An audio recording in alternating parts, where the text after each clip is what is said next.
asked in the animation what is a light, isn't it? What we are going to see, we are going to see the object through our temperature. How it is possible? We are getting the sunlight. If you are seeing any object, the sunlight will what I should say, it gets reflected back to our eyes, and we are capable of seeing the things. In the same way, this you are not able to see the ball through the third point because the reflected rays coming through the surface of the ball do not reach our eyes. The same thing, if the ball is here, I'll take the like L-shaped this one. What I should say, pipe. If I see you to see here from here, the ball is there. Is it visible? Because why it is not visible? Because sunlight is not there. For reflection purpose, sunlight is not there. Hence, the light is very important to us because we call it as this phenomenon. After emanating from a source, light travels in a straight line in all directions. This phenomenon is called rectilinear propagation of light. Due to rectilinear propagation of light, we are capable of to see the things. If it is in a curved shape or it is in a curved square shape, we can't able to see the any object because we can't able to see the object in a straight line direction. This is the first point. The next point is, have you seen lighthouse from a distance? The light beam that comes out from it travels in a straight path because of that property of rectilinear propagation of light. You know, in Visakhapatnam there is a lighthouse. The lighthouse is very straight to all the directions. It should rotates in straight line in all the directions. So it is visible to all because it's always the property of rectilinear propagation of light, isn't it? Next, coming to the next point, the light rays emitting from the source can be either in parallel, convergent, or it will be a divergent. Parallel in the sense, this is what we call it as a parallel. This is what we call it as a parallel. These are not overlapping with each other. What is divergent? What is convergent? Which is from the center, it's converging. Divergent means from the outside should be coming to the inside. This is the common point will be there, and it is coming to the common point. This we call it as a divergent. This we call it as a light is passing from one point to the different point. Light is coming from one point to from different points to the one point. Here the light is going from one point to the different point. This is what exactly the definition of a parallel, convergent as well as divergent, isn't it? Coming to the next point, we are able to see things because of our sense of sight. Have you ever wondered how we are able to see these objects? Next, coming to the point, we need to go with the loss of reflection. What is loss of reflection says?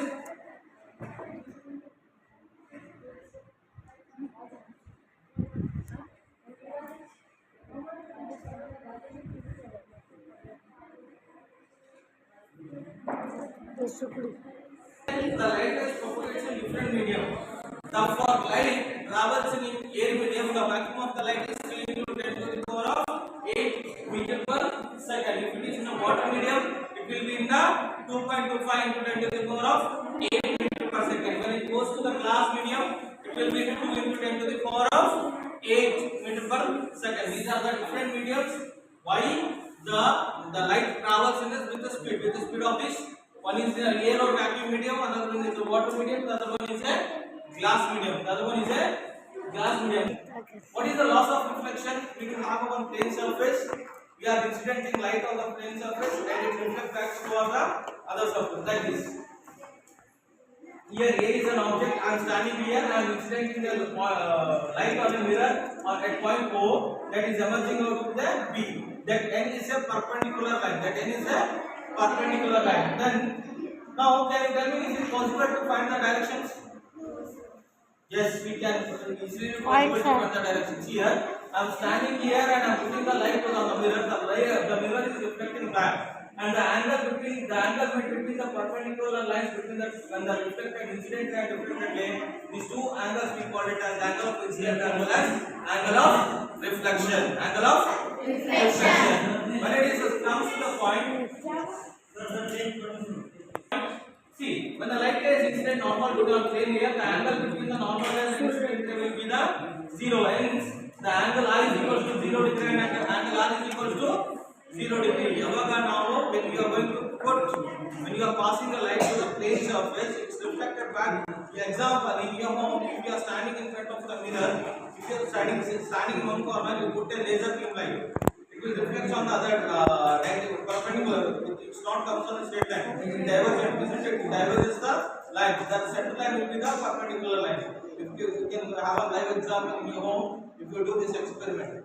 So as per this scenario, this is the how the imagination will be formed. How the imagination will be formed. Example, if I am seeing the object here, if I am seeing the object here, N1 see. Consider a plane mirror M1 and M1.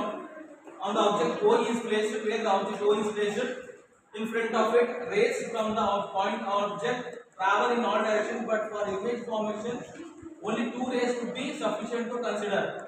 I am seeing only from here. I am seeing this object with the help of the mirror. I am seeing the object here is mirror. Now, when I am seeing the object with the mirror, this mirror will have it shows the two directions. One is N1, other one is N2. The same reflection will be here.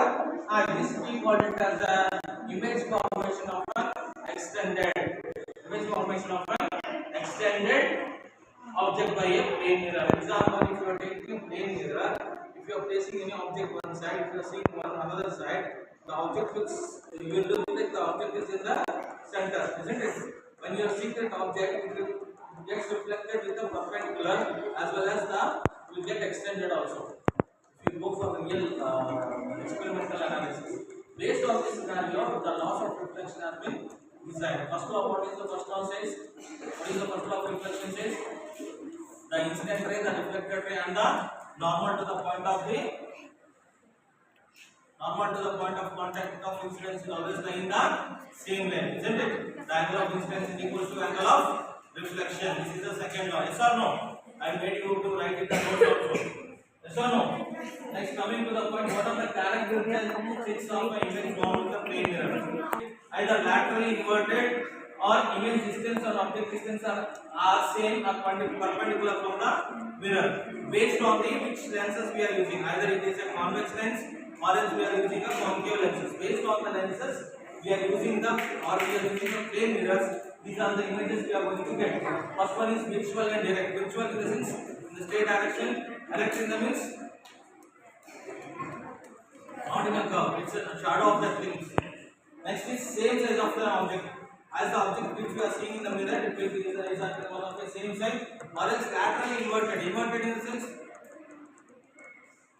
inverted means coming backwards. Laterally inverted means if I am standing in front of the mirror will show back to me. We can see our back, that is what we call it as laterally inverted. Or image distance and object distance are same and perpendicular to the mirror. From the mirror, if you are standing in front of the mirror, it will be perpendicular to each other, isn't it? This is what are different types of images, characteristics of images known with the help of a plane mirror. Coming to this point, what are the differences between the shadow and the image? One is an image formed by the reflection of light from its source. This is blocked by an opaque object. A shadow is formed on the path of the light is blocked. When you are going to, when the light is passing here, when you are going to block the light, what happens? A shadow will be created. That is what the definition says. An image shows the details of an object, it does not show the details of an object. An image has the same color as the object, the shadow is always black, isn't it? And you are going to see the mirror as the color what we are having, that color will show reflected. When it is in the shadow, if we are going in a red color also, we will see it as a black. It's completely showing a black. This is the reason the laws of reflections are valid in regular as well as irregular diffusion.